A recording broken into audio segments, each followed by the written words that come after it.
Okay, final amp in the new Hot Rod range is the Deville. For those of you who are familiar with the range, you'll know that the Deville comes in two formats, a 212 and a 4x10 version. I'm using the 410. And the only real difference, other than the speakers, between this and the Hot Rod Deluxe is that this is a 60 watt model rather than a 40 watt model.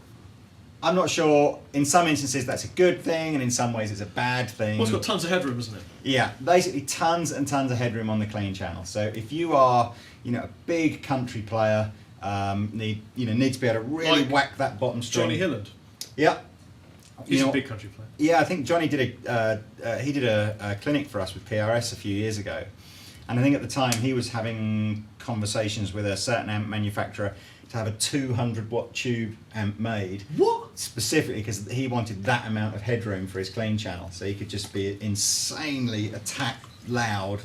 I met Johnny at the London Music Show years ago, and he was the one guy I think I've met and just walked in and never known who he was and thought, oh my god, absolute monster of a player. Monster player from I guess somewhere in Texas or whatever, but he plays all that kind of country blues stuff, but epic guitar player.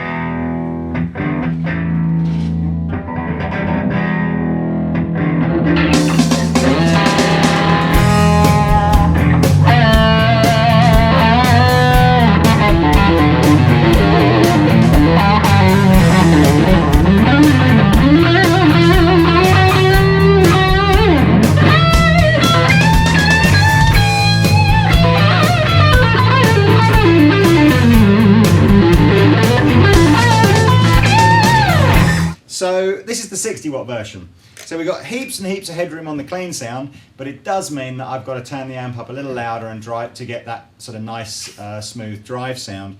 So, really, unless you're doing some pretty big gigs, you'll probably find that the Hot Rod Deluxe is more than big enough for you. But anyway, so this is the Deville, 4x10, nice tight kind of sound.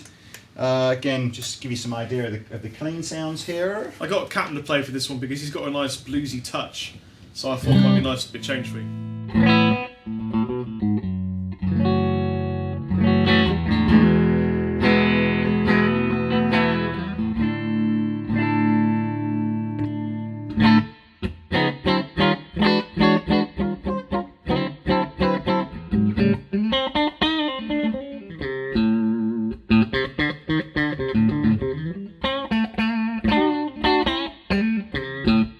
Snappy kind of clean sound there. I haven't actually got this too loud, but I could go a lot louder here without it breaking up if I wanted to.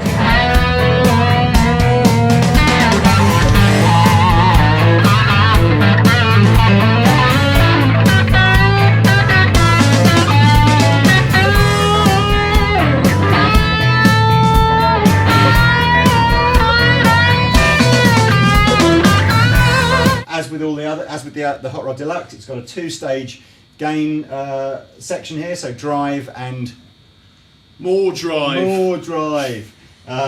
So here's the regular drive.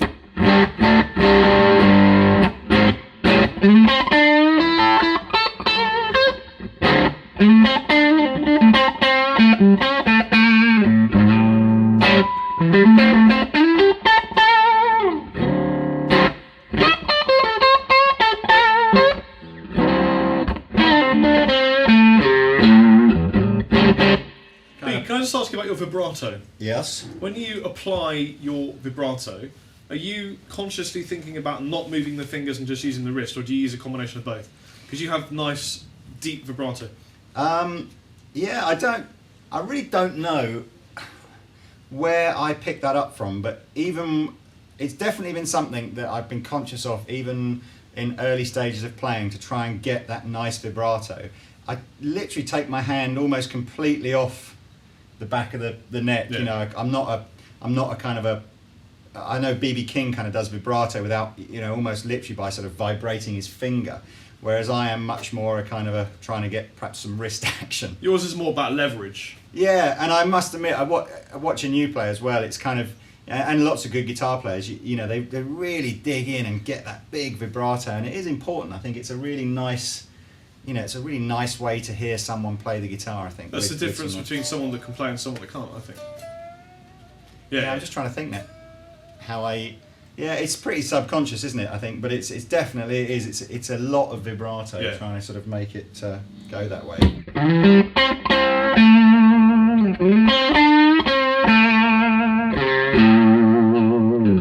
Nice.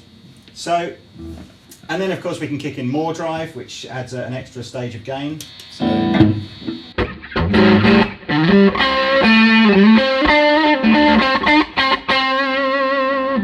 Maybe if I use it with a humbucker, it'll drive a bit more.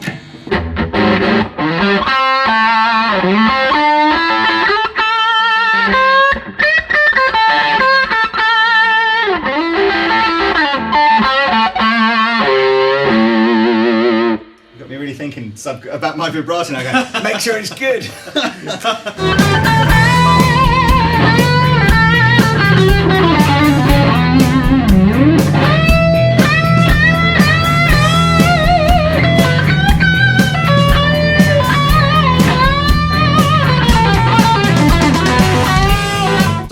Think to yourself, oh, I've got a 100-watt transistor amplifier, so if I'm going to switch to a valve amplifier, I better get the loudest one of these. It's totally misleadingly loud, a 60-watt tube amplifier. So really, if you need big headroom on your clean sound, you're doing bigger gigs, Hot Rod Deville, great guitar amplifier. For most guys, the Hot Rod Deluxe will be ideal. And if you do just want something super portable for small club gigs and mucking around at home and stuff, then the Blues Junior is brilliant. So I've got one quick question for you. What's the massive difference between, say, a Fender Twin and one of these?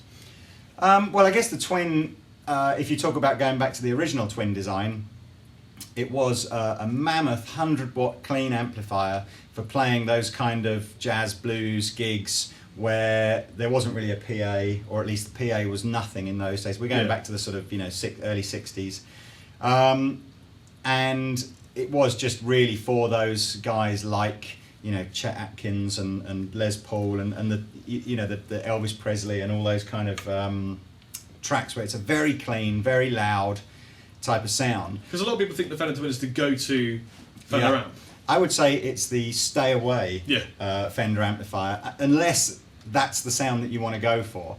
But yeah, I mean, it's do you know what? I must admit, one of the best changes over the last 10 years, I think, in guitar customers has been the fact that we've all collectively woken up and realised that buying the 100-watt Marshall Super Lead or the Fender Twin or any of these gigantic volume tube amplifiers is utterly pointless and ridiculous. Yeah, and actually we end up with a crap sounding guitar amplifier, and that really, for gigging, 30, 40, 50 watts tops is all you really need. Unless, as I said, unless you need massive, massive headroom on your clean tone. And just because I think I forgot earlier to tell you how much these amplifiers were, just as a recap, the Blues Junior sells for about $450. The Blues Deluxe sells for about $680, and the DeVille sells for just under £800. So there you go. Check them all out on the Andertons website if you need to know more, or come to the store and try one yourself. But for now, see you later. Happy Halloween.